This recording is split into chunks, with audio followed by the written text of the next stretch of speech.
বাহিরে আর সারাদিনই বৃষ্টি, আর বৃষ্টি হলে আমার কেন যেন খাওয়ার উপরে রোগটা বেড়ে যায়। তাই দেরি না করে বাসমতি চালের বিরিয়ানি রান্না করতে লেগে গেলাম। বাজারে অনেক ধরনের মশলা পাওয়া যায়।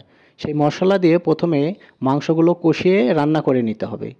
তারপরে এই যে বিরিয়ানির চাল, বাসমতি চাল একদম নুডলসের মতন দেখতে মনে হয়, তো ওগুলা সিদ্ধ করে নিতে হবে। তারপরে বিভিন্ন ধরনের এর ভিতরে আপনার এই মশলা, লবণ এগুলো দিয়ে নিতে হবে।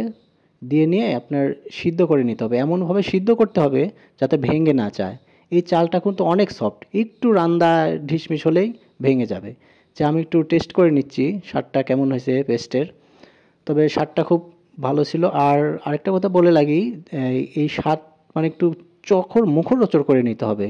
মানে ঝাল, মরিচ বা লবণ এগুলো একটু চোখা করে নিতে হবে। তারপরে যে আপনারা দেখতে পাচ্ছেন নামানো হয়ে গেছে। তারপরে আমরা যে মাংসটা রান্না করা ছিল সেটার ভিতরে ঢেলে নিচ্ছি। তো ঢেলে নেওয়ার পরে এটা মাখানো যাবে না, এটা জাস্ট উপর দিয়ে বিছায় দিতে হবে। মাখায় নিতে গেলে আপনার এই চাউল সব ভেঙে যাবে, এটা তখন ভালো লাগবে না খেতে। এই বিছায় নিয়ে এলাম। বিছায় নেওয়ার পরে একটু স্বাদটা বাড়ানোর জন্য ঘি দিয়ে নিতে পারেন। তো আমরাও ঘিটা দিয়ে নিছি। ঘি দিলে হয় কি, এই বিরিয়ানিটার স্বাদটা বেশি হয়। তো এরকমভাবে দিয়ে ঢেকে দিতে হবে। ঢেকে দিয়ে একটু চুলার আঁচে থুয়ে দিতে হবে। তখন অবশ্য জাল দেওয়া যাবে না, বাট জাস্ট গরমে থুয়ে দিতে হবে। গরমে তুলে কি হবে, নিচে যে ঝোল আছে ওগুলো উপরে উঠে মানে এই চালের সাথে মিশে যাবে আর কি। তো আপনারা দেখতে পাচ্ছেন আমাদের প্রায় শেষের ভিতরে এই যে উঠে গেছে। এখন এইভাবে থাকবে, জাস্ট এই উপরের গোনার নিচে, নিচের গোনা উপরে এরকম আলতো করে দিতে হবে যাতে ভেঙে না যায়। এইভাবে যদি বেশি লাড়া যায় তাহলে ভেঙে যাবে। ওই জন্য একটু সাবধানতা অবলম্বন করে এইভাবে, আজ আপনারা এই যে এইভাবেও নিতে পারেন, যেরকমভাবে এখন নিচ্ছি আর কি। তো আগেই বলে রাখি, এটা একদমই হোটেলে যেরকম খেতে স্বাদ লাগে তার থেকে বেশি স্বাদ, একদম স্বাস্থ্যসম্মতভাবে করা। আর হোটেলে কিভাবে করে কে জানে। এটা একদম হোটেল সেম স্বাদ পাবেন আপনারা এইভাবে রান্না করলে।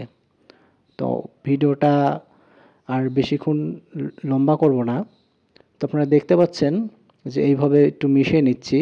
তবে একটু এখানে রান্নার সময় একটু ঝোলটা একটু বেশি ছিল, তারপরে আরেকটু আমরা আকার উপরে রেখে দিয়েছিলাম। তারপরে নামাইছি। তারপরে নামানোর পর আপনারা দেখাবো কেমন হয়েছে। এই যে আপনারা দেখেন ফাইনাল লুক কত সুন্দর লাগতেছে, খেতে অনেক স্বাদ। আমরা অযথাই হোটেলে যেয়ে বেশি দামে এগুলো কিনে খাই। একটু যদি বাড়িতে চেষ্টা করা যায় তাহলেই কিন্তু একদম হোটেলের থেকেও ভালো কিছু আপনারা রান্না করে খেতে পারেন।